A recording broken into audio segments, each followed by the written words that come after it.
ኤአይ ቅዱስ ዮሐንስ አፈወርቅን ያውቀዋል። ኤአይ ቅዱስ ዮሐንስ አፈወርቅን ያውቀዋል።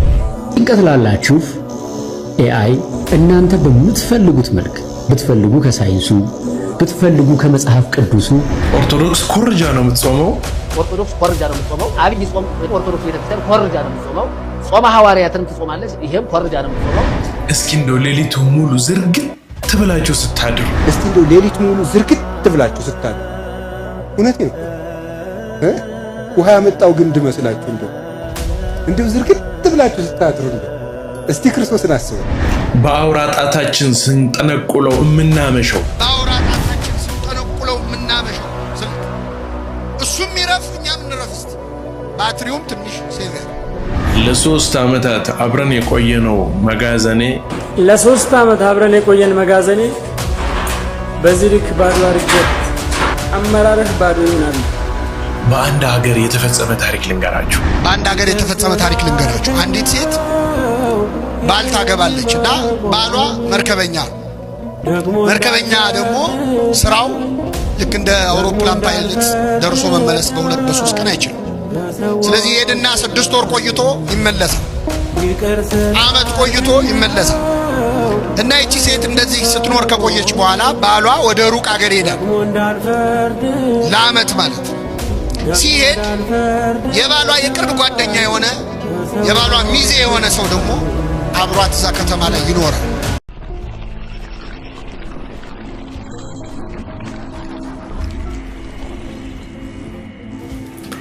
ሰላም ጤናን ፍቅርንና በረከትን አንድ ላይ አድርጎ ይስጥልን። ውድ የተከበራችሁና የተወደዳችሁ የክርስቶስ ቤተሰቦች የማምላክ የወላዲት አምላክ የአስራትና ያደራ ልጆች እንደምን አላችሁ? እግዚአብሔር የተመሰገነ ይሁን። እኔ እጅግ በጣም ደህና ነኝ። ደህና ቆያችሁኝ? ሁሉ መልካም ነው? ሁሉ አሸወይና ነው? ሁሉ ፋፍሽ ነው? እግዚአብሔር የተመሰገነ ይሁን። ሁሉ ሰላም ነው። መዋዕለ ጾሙ እንዴት ያማረና የተዋበ ሆኖ እያለፈ እንደሆነ ብታውቁ የሚገርም ነው። የማታውቁትን ነው የምታውቁት። ደግሞ ያው መቼም የደረሳችሁበትን ነገር ታውቃላችሁ። ብዙ ነገሮችን የተሰጠን የተደረገልን ዕለት ነው ብዬ አስባለሁኝ። ምክንያቱም ብዙ ነገሮች በእኔ ህይወት ውስጥ እንኳን ስለሆኑ ማለት ነው። ታዲያ በእናንተ ህይወት ውስጥ ምን እንዲሆኑ ልንጾም ይገባል። ዝርግት ብለን እንደው እንዳናድር እስቲ እንደው ሌሊቱ ሙሉ ዝርግት ብላችሁ ስታድሩ፣ እውነቴን ነው ውሃ ያመጣው ግንድ መስላችሁ እንደው ዝርግት ብላችሁ ስታድሩ እስቲ ክርስቶስን አስቡት። 3 ሰዓት እኮ የታሰረበት ሰዓት ምሽት 3 ሰዓት 6 ሰዓት እንደሆነ ከሐና ከቀያፋ ፊት ተከሶ የቀረበበት 10 ሰዓት ጀምሮ ያመላለሱ ሐናና ቀያፋ የገረፉበት ሰዓት የጌቶች ጌታ እሱ የተከሰሰበት ሰዓት ሰው በዚያ ሌሊት እንዴት 30 ደቂቃ እንዲሁ ክርስቶስን ካረሳችሁ አለቃ የሌላችሁ ካልሆናችሁ በስተቀር እንዴት ተኝታችሁ ታድራላችሁ? ክርስቶስን እስኪያስቡት ብሎ ጌታን የሚያስብ ሰው ሁልጊዜ ርህሩህ ይቅር ባይ ነው የሚሆነው። ገር ይሆናል። ቢያንስ ንጽህና በእግዚአብሔር ረዳትነት ይመጣል። ገርነት ግን ራሳችን እናመጣው። ቢያንስ ይውላችሁ ንጹህ ጻድቅ መሆን ቢያቅታችሁ ተንኮለኛ ግን ጠማማነት ያስኮነን እግዚአብሔርም እንዳይረዳን ነው የሚያረግ። እንደው ከዚህ በኋላ ምነግራችሁ የሚያሰናክሉ ሰዎች ስናይ ምን ማድረግ እንዳለብን ልነግራችሁ ነው። በዚያው እስኪ የጸናውን አስቡ በሉ። አንደኛ ክርስቶስን እያሰብን ምን እንድንሰራ ነው? አቤት ምን እንድንሰራ ነው? እኔ የሆኑ መነኩሴ ናቸው ፕሮቴስታንት ያስደረጉኝ ብትል ክርስቶስ ይቅር ቢል የሚል እንዳይመስል ጳጳሱ እንዲህ ሲያረጉ አየኋቸው እኔ ከዚያን ጊዜ ጀምሮ እንዲሁኝ የቀረው ብትልሳ እንዴ ጳጳሱ በራሳቸው ነፍስ ነው የሚጠየቁት። በአንተ ነፍስ ጭምር ቢጠየቁ ራሱ ለሳቸው ፍዳ ይጨመራል እንጂ ለአንተ ምሕረት አይጨመርልህም። ስለዚህ ምንድን ነው ክርስቶስ እኔን አታይም ወይ ነው መልሱ። እኔን እያየህ ተከተለኝ ነው የሚለው። የምታየው ካጣ እኔ ነኝ እሱንማ ታሳዩናላችሁ ነው የሚል። መቼስ የኢትዮጵያ ሰው ወግ ለመሰንጠቅ ታምረኛ እኮ ናቸው። እንደው እናንተ ምስጢር ነው የማይገባችሁ እንጂ ወግ መሰንጠቅ ይገባችኋል። ሃይማኖት ብቻ የማይገባ እንጂ ወግ በይሰለጠው አቀባል። አሁን ለወሬ ማበጀት ቁጭ እናንተ ካባችሁን ለብሳችሁ ኃጢአት እየሰራችሁ ጋርዳችሁን ክርስቶስን በየት ነው የሚልም አይጠፋም። አሁን ብድግ ብሎ እኔ ጋርጀህ ነው ክርስቶስ ሲጀመር እንዲህ ግርግዳ መሰለ እንዲህ ሰው የሚጋርደው እሱ የጽድቅ ፀሐይ ነው ተራራ የማይጋርደው። አይንህ ከጠራ ቤት ውስጥ ሆነ ታየዋለህ። እኔ ዲያቆን አበሜሌክ ነኝ። መልእክቱን ያስተላልፉልን የኔታ አባ ገብረ ኪዳን ናቸው። ቃለ ሕይወትን ያሰማልን አይደል? አዎ። ስለዚህ እንዲህ ልንል ይገባል። አሁን በተከታታይ የተዘጋጁትን መርሃ ግብሮች ወደ እናንተ ማቀርብበት ሰዓት ነው። ይሄ ቪዲዮ ለመጀመሪያ ጊዜ ከሆነ ወደ እናንተ ደግሞ የመጣው ሰብስክራይብ የምትለዋን በተን እየነካችሁ የደወል ምልክቱንም ነክታችሁ አብረን እንማማራለን፣ አብረን እንቆያለን። አዳዲስ ነገሮች፣ ወቅታዊ፣ ሃይማኖታዊ፣ ሀገራዊ የሆኑ መርሃ ግብሮች በዚህ ቻናል ላይ ይተላለፋሉ። ስለዚህ ቀድማችሁ ሰብስክራይብ በማድረግና የደወል ምልክቱን በመጫን አብረን እንጓዛለን። ወደ ሁለተኛው ቪዲዮ እንሂድ። ኦርቶዶክስ ኮርጃ ነው የምትጾመው። አብይ ጾም ኦርቶዶክስ ቤተክርስቲያን ኮርጃ ነው የምትጾመው። ጾመ ሐዋርያትንም ትጾማለች። ይሄም ኮርጃ ነው የምትጾመው። ጾመ ፍልሰታም ራሱ ኮርጃ ነው። እንደገና ዓርብ ረቡዕ ደግሞ ከምን ጋር ይያዛል? ከድነት ጋር ይያዛል። ጾመ ድነት ተብሎ መተርጎሙ በራሱ በጣም የተሳሳተና ፈር የለቀቀ ዓላማ የለሽ መሆኑን የሚያሳይ ነው። ገሃድ የሚባለው ደግሞ ተለዋጭ ነው። ረቡዕ ለመብላት እንደ ልብ ማክሰኞ የግድ መጾም አለበት ማለት ነው። ኢትዮጵያውያን የሚጾሙት ጾም ዓላማ የለሽ ጾም። ዙረው የሚሄዱት ከየት ጋር ነው? መጽሐፍ ቅዱስ ጋር ይሄዳሉ፣ ነቢያት ጋር ይሄዳሉ፣ እነ ሙሴ ጋር ይሄዳሉ፣ ኢየሱስ ጋር ይሄዳሉ፣ እነ ዳዊት ጋር ይሄዳሉ። እዛ ጋር ይሄዳል። ግን እነሱ ሲጾሙ ዓላማ ነበራቸው። እንግዲህ እንደዚህ አይነት ሰዎች ብዙ ጊዜ በቤተ ክርስቲያን ውስጥ የሆኑና መሸከም መቋቋም ሲያቅታቸው የመረጡበት መንገድ ትክክል ነው ብለው ባልመረጡት ላይ ወይም ደግሞ ቀዳሚት ኦርቶዶክስ ተዋሕዶ ቤተክርስቲያን ላይ ያሉትን ሰዎች የእነሱ ሃይማኖት ትክክል እንደሆነ ለማስረዳት የሚሄዱበት መንገድ ነው። ቀጥለን እንስማ። ሄኖክ ኃይሌ ደግሞ በዚህ ዙሪያ ላይ ያለውን ነገር ላሰማችሁ። ኦርቶዶክስ ቤተክርስቲያን ጾም ሰልችቷቸው፣ ጸሎት ሰልችቷቸው፣ ቅዳሴው፣ ማህሌቱ፣ ሰዓታቱ በዛ ብለው እንዲህ ልበሽ እንዲያትልበስ፣ እንደዚህ ብላ እንዲያትብላ መባል ታክቷቸው ለምን ዘና ብዬ አልኖርም ብለው ይወጡ ሰዎች አሉ። በጾም ይወጣሉ። በጾም ምክንያት እንደነዚህ አንድ ሰሞን ተሐድሶ የሚባሉ ሰዎች ተሰሙ ነበር አይደል? እነኚህ ናቸው ተቋም የነበረ። ተሐድሶ ማለት ምንም ማለት ነው ኦርቶዶክስ ነኝ ብሎ ድርቅ የሚል ጴንጤ ማለት ነው ስናብራራው። እነኚህ ሰዎች መግለጫ ሲያወጡ አንዱ ቤተክርስቲያኗን የተቹት ጾም በስቷል፣ ሰማ ጾም በስቷል፣ መቀነስ አለበት። ጉደኞች ጾም በስቷል። የሐዋርያት ጾም መጾም ያለበት 12 ቀን ነው። ስንት ቀን? 12። ለምን 12 ስለሆኑ ተራቀው ሞተዋል አይደል? በጣም ጥሩ። ሐዋርያት 12 ስለሆኑ ስንት ቀን ይጾማሉ? 12። የነነዌ ጾም ስንት ቀን ነው የሚጾመው? የነነዌ ህዝብ ስንት ነው? ብዙ ነው። በጣም ያስቃል። እና ጾም ታክቶት የሚወጣ ሰው አለ፣ ውስጥም ሆኖ የሚያጉረመርም አለ። የጾም ነገር በዛ ነው። እንደምታውቁት በእኛ ቤተክርስቲያን ከዓመቱ ከግማሽ በላይ እንጾማለን። ወደ 8 ወር እንጾማለን። ምናልባት 8 ወር ስል እንደዚህ ሰዎች ገለውና እንደኔ ያልደመርኩትም ነበር እንዳትሉ። እና ጾምን ቁጥሩ ብዙ ነው፣ እሱ ላይ ክርክር የላትም ቤተክርስቲያን። ግን ጾምን የስጋ ረሃብ ነው። እስቲ ጾም በሉ። ጾም የስጋ ረሃብ፣ የነፍስ ጥጋብ። ስለዚህ ቤተክርስቲያን ያበዛችው ረሃብ ሳይሆን ምንድነው? ጥጋብ ነው። ይህችን ቤተክርስቲያን ስለሰጠን ስሙ የተመሰገነ።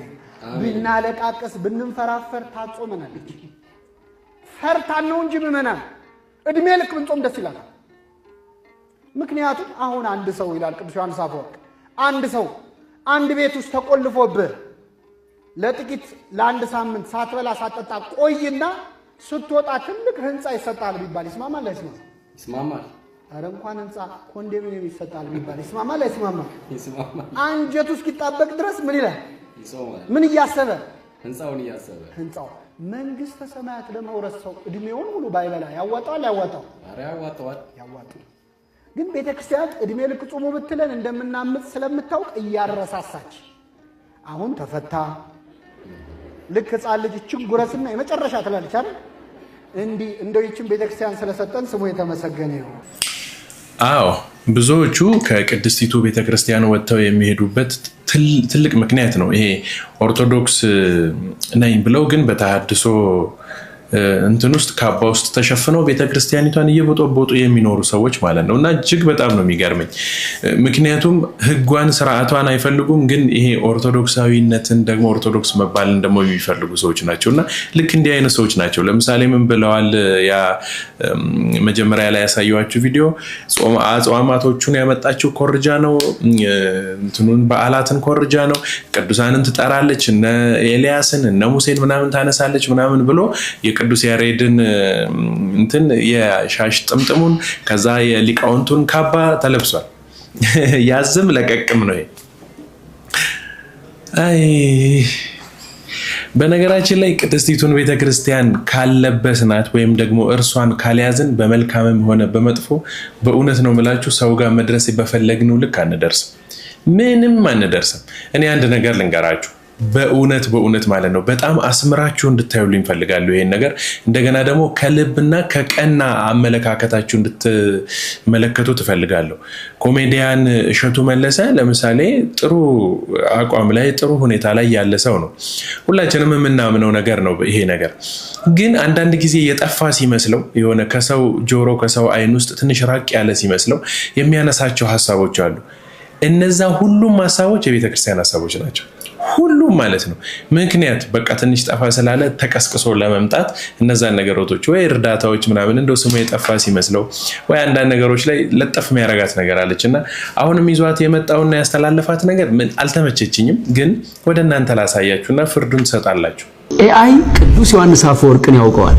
ጭንቀት ላላችሁ ኤአይ እናንተ በምትፈልጉት መልክ ብትፈልጉ ከሳይንሱ ብትፈልጉ ከመጽሐፍ ቅዱሱ አንጀት የሚያርስ ከልብ የሚደርስ የሚያጽናና ቃል የሚመክር ጓደኛ መሆን እንደሚችል ታውቃላችሁ።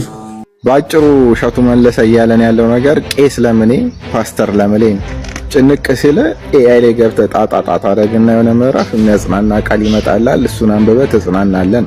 ሰይጣንስ ኤአይ ሊረጭ ነው ጸበል? ኤአይ ሊረጭ ነው ጸበል? እንዴት ነው የምታስበው ግን አንተ ሰውዬ? ኤአይ በጣም ጠቃሚ ነው። አሁን ለቴክኖሎጂ ኤአይን የመሰለ ነገር የለም። ኤአይ በጣም ቴክኖሎጂ ነው፣ ግን በፍጹም ሃይማኖትን ሊተካ የሚችል ነገር አይደለም። የነፍስ አባቶችን ሊተካ ፓስተሮችን ሊተካ የሚችል ነገር አይደለም። ሊያጽናናህ አንብበህ ለመጽናናት መጽሐፍ ቅዱስ አንብቤ ያልጽናናም እንጂ ኤአይ ያጽናናኝ። አሁን አንተ ማለት የፈለግከው ነገር አልገባኝም። ለማስተማር ከፈለክ ቴክኖሎጂውን አስተምራለሁ ብለህ ማስተዋወቅ ትችላለህ። ኤአይ ከመጽሐፍ ቅዱስ ጋር በመና ይሄ በጣም ሰይጣናዊ ነገር እኮ ነው። ሰይጣናዊ ነገር ነው እያስተላለፍክ ያለው። ሰው ነፍስ አባት ጋር ከመሄድና ነፍስ አባት ጋር ንስሐ ከመግባት ይልቅና ከመጽናናት ይልቅ እዛችሁ ጋር ስልኩ ላይ ወይ ኮምፒውተሩ ላይ ጣጣ አርግቶ የሆነ ምዕራፍ መጥቶለት ያንን ነገር እንዲያነብ እያበረታታ ነው። ከዛ ደግሞ ነጠላን ጠልጥላ ደግሞ ሙታንሳ ገዳም እከሌ ገዳም እያልክ ደግሞ አዛት አረገናል። እኔ ምን እንደሚሻል አላውቅም። የምታስተምረው ነገር አሪፍ ነው። ስለ ኤአይ ማስተማር እኔ አሪፍ ነገር ነው። ኤአይ በጣም በአሁኑ ዘመን ኤአይ በደንብ መታወቅ ያለበት ነገር ነው። በደንብ ሰው መማር ያለበት ነገር ነው። ግን ከሃይማኖት ጋር ለምን ታገናኘዋለህ? ምንስ ያገናኘዋል? ሃይማኖትን በፍጹም ከምንም ነገር ሰው ሰይጣን ሲይዘው በምን ኤአይው መጥቶ ጸበል ሊረጨው ነው ወይ ጸልዮ ሊያድነው ነው? ንገረን እስቲ። ይሄንን ተመልሰልናል። ቆንጆ እይታ ነው ያየው አይደለ? ሁለቱንም አወዳድሮ አፎካክሮ አይነት ነገር ነው ያወራቸውና በጣም ነው ደስ ያለኝ። የተናገረበትም ንግግሩ ራሱ ደስ ይላል። ልጁ ጥሩ ነው ማስተማርህ ምናምን የሆነ ስለ ኤአይ ሰዎች ማወቅ አለባቸው አልነቀፈም ምናምን ሰይጣናዊ ነው ብሎ አላገለለውም። ግን ደግሞ የምታቀርብበትን ነገር ምረጥ ነው። በጣም ትክክለኛ የሆነ ነገር ነው የተናገረው። በእውነት እኔ ይሄንን በደንብ አድርጌ ነው መደግፈው። ቅዱስ አፈወርቅን ወይም ደግሞ ቅዱሳን ሰማዕታት፣ ደናግላን፣ መነኮሳት፣ አበው መላእክትን ምናምን ካህናት አባቶቻችን የንስሐ አባቶቻችን የነፍስ አባትም የንስሐ አባትም ይባላል እና እነሱ ጋር ሄደን ብንጽናና ወይ ደግሞ ቢነግሩን ወይ ገድላቸውን ብናነብ መልካም ነው ብዬ አስባለሁኝ። አሁን አንድ ነገር ልንገራችሁ። በመላው ዓለም የመብራት ችግር ተፈጥሮ ከዛ አንዴ ጥፍት የሚያደርገው ነገር ቢመጣ ሁላችንም እያጨበጨብን ቤታችን ውስጥ እንደምናብድ ታውቃላችሁ አይደለ? ቀይ ቢጫ እያለን ቤት ውስጥ ነው የምናብደው። ብዙዎቻችን የቴክኖሎጂ ተጠቂዎች ሆነናል። የምሬ ነው የምላችሁ ሁላችንም የቴክኖሎጂዎች ተጠቂዎች ሆነናልና ይሄንን ተጠቂነታችንን የሚያስታግሰው የሚያወጣልን ደግሞ ካህናት አባቶቻችንን መጽሐፍቶችን በመግዛት እነሱን በማንበብ ከነርሱ ትክክለኛውን በረከት ማግኘት በኤአይ ያገኘነውን የቅዱስ አፈወርቅን ታሪክ አንብበን ስንጨርስ መክሮን ሲጨርስ እግዚአብሔር ይስጥህ ብሩኩን ተባረክ እንላለን አንልም። አንስተን ኤአይውን እንሳለመዋለን አንሳለመውም። ለዛ ነው በስልክ ጸሎት አታድርጉ የሚባለው። በስልክ ጸሎት አታድርጎ ማደረግም አይችልም የሚባለው ለዛ ነው። ያመመን ቦታ ልንዳብስበት ይገባል እኮ አይደል? መጽሐፉን በዳዊት ቢሆን ጸሎቴን ያደረስኩት ያመመኝ የጠዘጠዘኝ ቦታ ላይ እኮ ዳዊቱን ሳስነካው ይተውኛል። ግን በስልኬስ ቢሆን ኤአይንስ ቢሆን ጠይቄ ይመልሰልኝ በኤአይስ ቢሆን ይሄን ነገር ያደረኩት ትክክል አይደለም እያስወጣን ነው ማለት ነው። ስለዚህ ነገሮችን ለሁለት ከፍለን እናይ። ሁሉ ጊዜ በስልካችን ባወራጣታችን ስላይድ እያደረግን የምናየው ነገር ከህይወታችን ወይ ደግሞ ከሃይማኖታችን ከኦርቶዶክስ ተዋሕዶ ቤተክርስቲያን ጋር ፍጹም አናገናኘው አናነካካው ነው። ሄኖክ ኃይሌ ያለውንም ላሰማችሁ። ባወራጣታችን ስንጠነቁለው ምናመሸው ስልክ እሱም ይረፍ እኛም እንረፍ። እስቲ ባትሪውም ትንሽ ሴቭ ያርግ።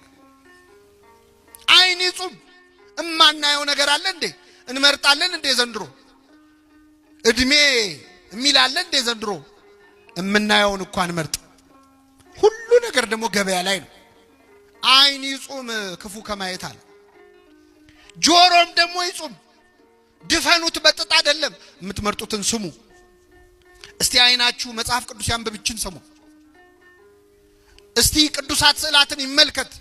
መንፈሳዊ ፊልም ተመልከቱበት። ቴሌቪዥኑ ማረፍ ይበል። ስብከት ስሙበት። እንጹም በአይናችን በጆሮአችን። መዝሙር እንስማስት። ዘፈን የለመደ ጆሮአችን እስቲ ትንሽ ይቀደስ ይፈወስ። እያንዳንዱ ሰውነት ይጹም። እንዲህ ሲሆን እግዚአብሔር ደስ ይለዋል። አለዚያ ግን ምን አይነት ጾም ነው የጾማችሁት ይላል እኮ ትንቢተ ኢሳይያስ ምዕራፍ 58 ላይ። እንዴት አይነት ጾም ነው የጾማችሁት? ለካ ጾሞም እግዚአብሔር ማሳዘናል። ከዚህ ሰውረ ትንቢተ ኢሳይያስ ምዕራፍ 58 ገብታችሁ አንብቡት። አሁን ያልኳችሁ ይሄንን ትንቢተ ኢሳይያስ ምዕራፍ 58 ብላችሁ ኤአይን ከምትጠይቁ መጽሐፍ ቅዱሳችሁን አንስታችሁ አንብቡት። ያኔ በአይናችሁ ያያችሁ በአይምሯችሁ በሐሳባችሁ ያነበባችሁት የእግዚአብሔር ቃል በውስጣችሁ ይሰርጻል። ባይሰርጽ እንኳን ግለጽልኝ ብላችሁ አንብባችሁ ስትጨርሱ ተሳለሙት መጽሐፍ ቅዱሱን። ያኔ በውስጣችን ይኖራል። የእውነቴን እኮ ነው። በሐሳባችን አስበን ያገኘነውን በረከት እግዚአብሔር ከመጽሐፍ ቅዱሱ ላይ ስንዳስሰው ይሰጠናል። ስለዚህ ወደዚህ ነገር ማመዘናችን በጣም የተሻለ ነው ብዬ አስባለሁ። ለዛ ነው እነዚህን ቪዲዮዎች ይዤላችሁ የመጣሁት። በዚህ ጾም ውስጥ አስገድዳችሁ ህፃናቶችን የምታጾሙ ሰዎች አላችሁ። መጾማቸው መለማመዳቸው አይከፋም። ከ7 ዓመታቸው ጀምሮ ጥቂት እያደረጋችሁ እንድታለማምዷቸውም ደግሞ ቅድስት ቤተክርስቲያን ታዛለች አይደለ? ስለዚህ እንደው ምን ሆናችሁ ነው እንደው የዚህች ልጅ ቤተሰቦች እንደው በዚህ ልክ ረግጣችሁ ባታጾማት በእውነት አሳዝናኛለች። ጥሩ ነው ማጾም አለባችሁ፣ ግን እንደው አሳዝናኝም ጭምር ነው። ሲፓራ ከትምህርት ቤት ገና መምጣትሽ ነው? አዎ። እና ዛሬ ጾምሽ? አዎ ጾሜያለሁ፣ ግን ጾም ተብሎ አይወራም አባ። ግን አራበሽም እንዴ? እንደው ጥግብ ነው ያልኩት። ስጾም ኃይሌን እንደነሰር ነው ማደሳው። ጾም ማለት የነፍስ ምግብ ሲሆን መብላት ማለት ደግሞ የነፍስ ረሃብ ነው። ስንጾም አጋንንት ይሸሻሉ። እስቲ ከጾም የሚመጡትን ሰዎች ተመልከት። አያምሩም? ወዛቸው እኮ ከበለሱ ይበልጣል። አሁን ጾመኛ ነኝ፣ ግን አላማረብኝም አባ። ጾሙና እንደኔ ቆንጆውን ትቼዋለሁ። አሳዘነችኝ ያልኩትን ትቼዋለሁ። እንደዚህ የምትናገር ከሆነማ ተውኩት እንዴ። ምን ማለት ነው? ቅዱስ ዮሐንስ እኮ የስሳ ጡት ሲጠባ በረሃ ለበረሃ ሲንከራተት አይደል እንዴ? እናቱ ሞታበት የአስከሬን ጡት ሲጠባ ነበር። ኧረ በስመ አብ! ኧረ ተውት በቃ ጾሟቸው። ይኸውላችሁ አፏን እንኳን በትክክል እኮ ፈታ መናገር አልቻለችም። እየተኮለታተፈች ነው የምታወራው። አንደበቷ ይጣፍጣል። ሕፃን ናት። አዎ ደስ ይላል። ምን እየነገሩ አሳድገዋት ነው እንደዚህ ያወራችሁ? ደስ አትልም? እግዚአብሔር በእውነት በጸጋ በጥበብ በሞገስ ያሳድግላችሁ። አሁንም ይህንን ቪዲዮ ካያችሁት እግዚአብሔር በሞገስና በጥበብ እንዲሁም ደግሞ በጸጋ ያሳድግሽ፣ ከቅዱሳኑ መካከል ይቁጠርሽ እግዚአብሔር በሉልኝ። እሺ ለዚች አንድ ፍሬ ሕፃን በእውነት እጅግ በጣም ደስ ስላለኝ ነው። የሚገርማችሁ እንግዲህ የፌስታል እንትን ቆሟል፣ ብዙ በቃ እንዳንጠቀም ተደርጓልና አንድ ሰው እነዚህ ሰዎች ሳይታሰቡ ስለሆነ ውሳኔው በአንድ ጊዜ ተወስኖ እዚህ ደረጃ ላይ የደረሰው እንደው አንድ ልጅ እያለቀሰ እኔ ወንድ ልጅ ሲያለቅስ በጣም ነው የሚከፋኝ በእውነት እኔ አይዶን ነው ያለቀስኩበትን ጊዜ ሳስብ ምን ያህል ሩቅ እንደሆነ አላውቅም እና ወንድ ልጅ ሲያለቅስ አልወድም በአይኑ ላይ በማየት በጣም ነው የሚከብደኝና እነዚህን ሰዎች ሳይታሰቡ ስለሆነ ውሳኔው ተወስኖ ወዲያውኑ እንትን ላይ የዋለው ተግባር ላይ የዋለው ስላሳዘነኝ ላሳያችሁ ነው። ምናግዘው ነገር ካለም በዛው ልክ ብናግዘው መልካም ነው ብዬ ነው። ለ3 ዓመት አብረን የቆየን መጋዘኔ በዚህ ልክ ባዶ አድርጌት ተሸኛኘን። አብይ ህይወት እንደዚህ ባዶ ይሁንሽ፣ አመራርህ እንደዚህ ይመንምን ባዶ ይሁን። እዚህ ውስጥ ማሽን ነበረ፣ ብዙ ሰራተኞች ነበሩ። ዘንድሮ ግን ምንም ያው መጋዘኔን መልሼ ባዶ ሆኜ ከስሬ ወጣው። አመራርህ ባዶ ይሁን አብይ።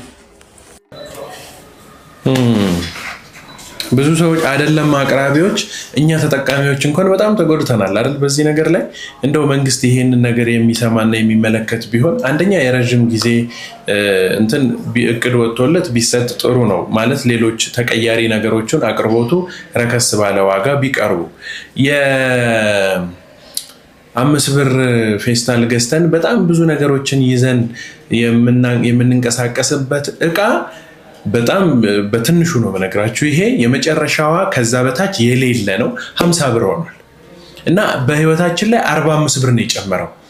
በነገራችን ላይ አንድ ታክሲ ወደ አንድ ቦታ ስንሄድ 5 ብር ከጨመረ ምን ያህል ተቃውሶ እንደሚፈጥርብን ታውቃላችሁ። መቼም አዲስ አበባ ላይ የምትኖሩ ሰዎች የታክሲ 1 ብር ጨመረ ማለት በጣም ችግር ነው። በታክሲ የምንንቀሳቀስ ሰዎች ታውቁታላችሁ። ወይ ደግሞ ግዙልኝና ልገላገል እንደዚህ እንዳላማር እና ሰላችሁ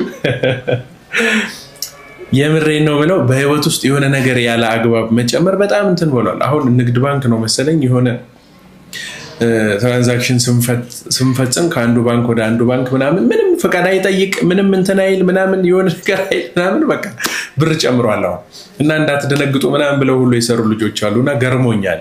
ሳንፈልግ ነው ይሄ ነገር የሚደረገው። ህዝቡ በሙሉ አሁን ፌስታል ይቁምልን፣ እኛ ፌስታል አንፈልግም፣ ሀገራችንን ይጎዳል ብሏል አላለም? ማንም ህዝብ አላለም ይሄን ነገር። ህዝብ የሚሰጠው ባይዘው የማይፈልገው ነው። እሱ የሚፈልገው የተቸገረው ነገር እያለ እለት እለት ያን ነገር ለመሙላት ሲጥር እሱን ነገር አሳጥቶ የማይፈልገውን ያልጠየቀውን ነገር ነው የሚሰጠው። እኔ በጣም ነው የሚገርመኝ ይሄ ነገር። ኢትዮጵያ ውስጥ በጣም በብዙ ተንሰራፍቶ ነው ያለው። ብዙ መንግስት በጣም የሚያደርገው ነገር ይሄንን ነው። እኛ የምንፈልገው ሌላ ነገር ነው፣ የሚሰጠን ነገር ፍጹም ሌላ ነገር ነው።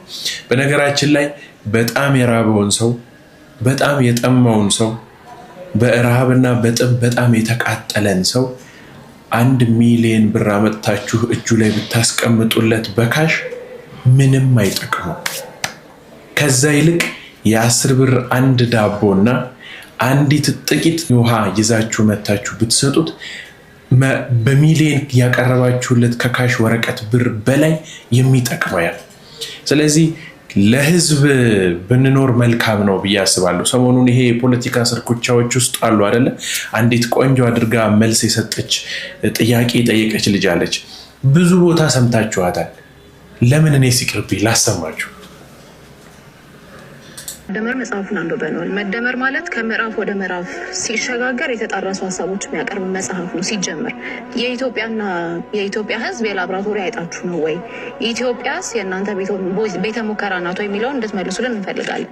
ሀገረ መንግስት ጋርም ሀገረ መንግስት ምን እንደሆነ የምታውቁ አይመስለንም፣ በተግባራችሁ ተደጋጋሚ ስላረጋገጻችሁት። ወጣትም ስለወጣት ትጠቅሳላችሁ። ለወጣቱ የስራ ዕድል የወጣት ሀገር አድርገናታል።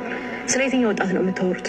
በጦርነት ስላስገደላችሁት እያስገደላችሁ ስላላችሁት ወጣት ነው የምታወሩት? እሱንም ክሊር አድርጉልን። ምክንያቱም ባለፉት ዓመታት ለጦርነት የዋለው ገንዘብ እንኳን ሲተመን አሁን ህዝብ ዳቦና የቤት ኪራይ መክፈል አቅቶ የሚያኖር ሀገር አይደለም መኖር የነበረባት። በቢሊዮን የሚቆጠር ዶላር ነው ለጦርነት የዋላችሁት እና ስለ የትኛው ወጣት ነው የምታወሩት? ስለ ልዩ አጋርነትም አናነሳም ብላችኋል።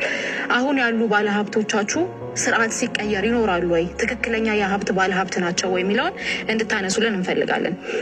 ከውጭ ጥገኝነት የተላቀቀ ኢኮኖሚ የሚለውን ኮረም ሳይሞላ በፓርላማ ደረጃ የአይኤምኤፍን ጉዳይ አስወስናችሁ የወርልድ ባንክ ብድር አስወስናችሁ ኮረም ባልሞላበት ሁኔታ በየትኛው መስክ ነው ኢትዮጵያን ከእዳ ወደ ምንዳ ያሸጋገራችኋት? ምክንያቱም ፎርሹር ብር ዲቫሉዌት ሲደረግ በተደጋጋሚ የመኖሪያ ኮስት እና አጠቃላይ ኢንፍሌሽኑ እንደሚጨምር አጣችሁት አይደለም ሙያችሁን ስለሆነ እና ኢትዮጵያ እናንተ የቤተ ሙከራ አይጥናት ወይ? በምዕራፍ እንኳን ሲከፋፈል የተጣረሰ ሀሳብ የሚያቀርብ መጽሐፍ የጻፉ ፕሬዝዳንት ይዛችሁ ኢትዮጵያን መርተናታል የምትሉት በምን አይነት መስፈርት ነው የሚለው እንድትመልሱልን። ቆንጆ ሴት አይደለ? እኔ ከምኑም ደጋፊ አይደለሁም። ስፖርትና ፖለቲካ የሚባሉ ነገሮች ውስጥ ከኔ ህይወት ውጪ ናቸው። በእውነት ምንም የማውቀው ነገር የለም። እስከዛሬም ሰርቼ አላውቅም። መቼም ቤተሰቦች ታውቃላችሁ። ግን አንዳንድ ጊዜ እንዴት ነው ስለምትበሉት ነገር፣ ስለምትለብሱት ነገር፣ ስለምትኖሩት ኑሮ ግለሰብ ኑሯችሁ ተነክቶ ሲመጣ ምንድነው ማን ነው ትላላችሁ አይደል? ልክ የሱን ያህል ነው የተሰማኝ። ይሄን ያህል ሀገሬ ላይ የሚሆነው ነገር በጣም ክፉና ከባድ ነገር እየሆነ እንደሆነ እናውቃለን። በጣም በቢሊየን እንዳለችው ለጦርነት ወጣቱን ለመፍጀት ወጪ ተደርጎ ፈሰስ ተደርጎ ተከናውኗል። ነገር ግን በዛው ልክ በሚሊየን የሚቆጠሩ ሰዎች ደግሞ በዚህ ሰዓት ዳቦ ናፍቋቸው ሰውነታቸው ከአጥንታቸው ተጣብቆ ህይወታቸው እያለፈ ነው። ምን እንደሚፈለግ ምን እየተሰራ እንደሆነ እንግዲህ ሁላችንም የምናውቅ አይመስለኝም። ለዛ ይሄ ነገር ቢቀርልንና ሀገራችን ነፃ ወጣ በሰላም የምንፈልገው ነገር እየተሰጠን የምንፈልገውን ነገርም ደግሞ እንዲሁ እያገኘን ብንቀጥል መልካም ነው ብዬ አስባለሁ።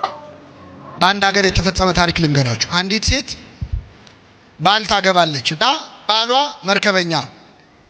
መርከበኛ ደግሞ ስራው ልክ እንደ አውሮፕላን ፓይለት ደርሶ መመለስ በ2-3 ቀን አይችልም። ስለዚህ ሄድና 6 ወር ቆይቶ ይመለሳል። አመት ቆይቶ ይመለሳል። እና እቺ ሴት እንደዚህ ስትኖር ከቆየች በኋላ ባሏ ወደ ሩቅ ሀገር ሄዳል።